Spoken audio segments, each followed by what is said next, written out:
ओम श्री परमात्मने नमः। श्री हरि चैनल पर मैं परम पिता परमेश्वर के चरणों में नमस्कार करता हूँ। सब ऋषि मुनियों एवं संतजनों के चरणों में नमस्कार करता हूँ। इसमें मेरी मातृभूमि के चरणों में नमस्कार करता हूँ। सभी मेरे देशवासियों प्यार भरा स्वागत। इस वीडियो को आप पूरा सुने, अंत तक सुने। इस वीडियो को सुनने वाले मेरे देश के हर कोने में घरों में बैठी माताओं के चरणों में चरण स्पर्श करता हूँ। बहनों भाइयों को प्यार भरा नमस्कार। यह वीडियो श्री कृष्ण अर्जुन संवाद का है। जब महाभारत युद्ध में अर्जुन धर्म संकट में था, तनाव में था, चिंताओं से घिर गया था, कोई निर्णय नहीं ले पा रहा था, तब भगवान की शरण में गया और भगवान ने गीता का उपदेश दिया, धर्म संकट से बाहर निकाला और अंत में विजय श्री का ताज पहनाया। इसलिए वीडियो सुनने मात्र से ही मानसिक तनाव, चिंताग्रस्त शारीरिक तनाव से मुक्ति मिलेगी। इसलिए आप सब श्रोतागण से मेरी विनती है, इस सुप्रभात एवं पुण्य का भागीदार बनकर जन कल्याण में अपना सहयोग दें। वीडियो को ज़्यादा से ज़्यादा सब्सक्राइब करें, शेयर करें और लाइक करें। अब आगे क्या कह रहे हैं भगवान कि तत्कालिक गुणों के बढ़ने पर मरने वालों की गति का वर्णन तो 14वें 15वें श्लोक में कर दिया, परंतु जिनके जीवन में सतोगुण रजोगुण तो तमोगुण की प्रधानता रहती है, उनकी मरने पर क्या गति होती है, इसका वर्णन आगे के श्लोक में भगवान कहते हैं। उदरवं गच्छन्ति सतवस्था मदे तिष्ठन्ति राजसा जगन्यगुणव्रति सता यदो गच्छन्ति तामसा। सतोगुण में स्थित मनुष्य उदर लोकों में जाते हैं, रजोगुण में स्थित मनुष्य मृत्यु लोक में जन्म लेते हैं और निंद्रिय तमोगुण की वृत्ति में स्थित तामस मनुष्य अधोगति को जाती हैं। व्याख्या। उदर गच्छन्ति सतोतदा, जिनके जीवन में सतोगुण की प्रधानता रही है और उसके कारण जिन्होंने भोगी से संयम किया है, तीर्थ व्रत दान आदि शुभ कर्म किए हैं, दूसरों सुख आराम के लिए प्याऊ अन्न क्षेत्र आदि चलाए हैं, सड़कें बनवाई है, पशु पक्षियों की सुख सुविधा के लिए पेड़ पौधे लगाए हैं, गौशालाएँ बनवाई है, उन मनुष्यों को यहाँ सतोस्ता कहा गया है। जब सतोगुण की प्रधानता में ही ऐसे मनुष्यों का शरीर छूट जाता है, तब ये सतोगुण का संग होने से, सतोगुण में आसक्ति होने से स्वर्गादि ऊंचे लोकों में चले जाते हैं। उन लोकों का वर्णन इसी अध्याय के 14वें श्लोक में उत्तम विदाम अमलानम लोकान पदों से किया गया है।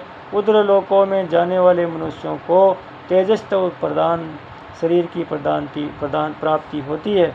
मध्य तिष्ठि राजस्था, जिन मनुष्यों के जीवन में रजोगुण की प्रधानता होती है और उसके कारण जो शास्त्रीय मर्यादा में रहते हुए संग्रह करना और भोग भोगना, ऐसा आराम करना, पदार्थों ममता शक्ति रखना आदि में लगे रहते हैं, उनको यह राजसा कहा गया है।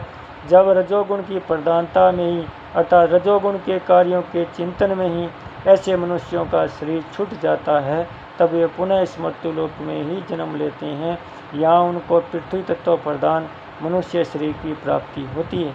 यहाँ तिष्ठन्ति पद देने का तात्पर्य है कि वे राजस मनुष्य अभी जैसे इस मृत्युलोक में है, मरने के बाद वे पुनः मृत्युलोक में आकर ऐसे ही बन जाते हैं, अर्थात जैसे पहले थे वैसे ही बन जाते हैं।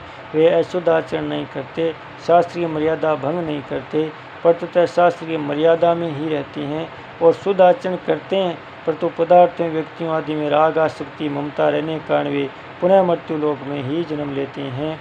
जगन्य गुणवर्तिस्ता अधो गच्छन्ति तामसा, जिन मनुष्यों के जीवन में तमोगुण की प्रधानता रहती है और उसके कारण जिन्होंने प्रमाद आदि के वश में होकर निर्थक पैसा और समय बर्बाद किया है, जो आलस्य था नींद में ही पड़े रहे हैं, आवश्यक कार्यों को भी जिन्होंने समय पर नहीं किया है, जो दूसरों का अहित ही सोचते आए हैं, जिन्होंने दूसरों का अहित किया है, दूसरों को दुख दिया है, जिन्होंने झूठ कपट चोरी डकैती आदि निंदनीय कर्म किए हैं, ऐसे मनुष्यों को यह जगन्य गुणवर्तिस्ता कहा गया है।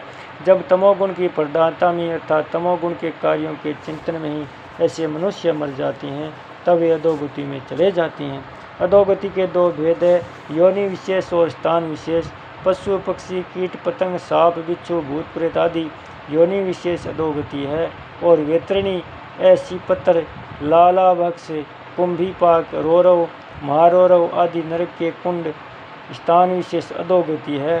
जिनके जीवन में सतोगुण अथवा रजोगुण रहते भी अंत समय में तात्कालिक तमोगुण बढ़ जाता है, वे मनुष्य मरने के बाद योनि विशेष अधोगति में अर्थात मूढ़ योनियों में चले जाते हैं।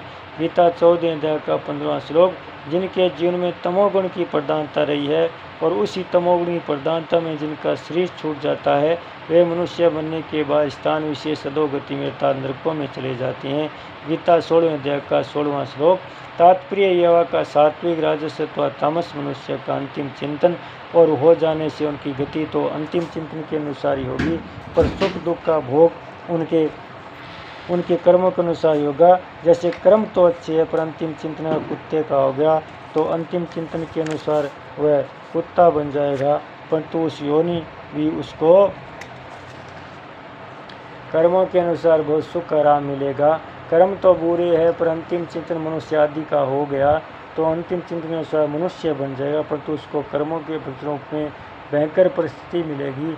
उसके शरीर में रोग ही रोग रहेंगे। खाने के लिए अन्न, पीने के लिए जल और पहनने के लिए कपड़ा भी कठिनता से मिलेगा।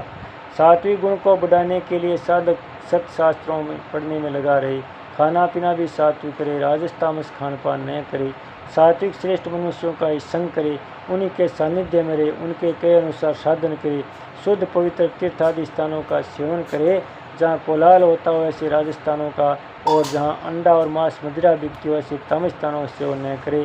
प्रातःकाल और सायंकाल का समय सात्विक माना जाता है, अतः सात्विक समय का विशेषता से उपयोग करे, अर्थात से भजन ध्यान आदि में लगाए, शास्त्र हित शुभ कर्म ही करे, निषिद्ध कर्म कभी न करे।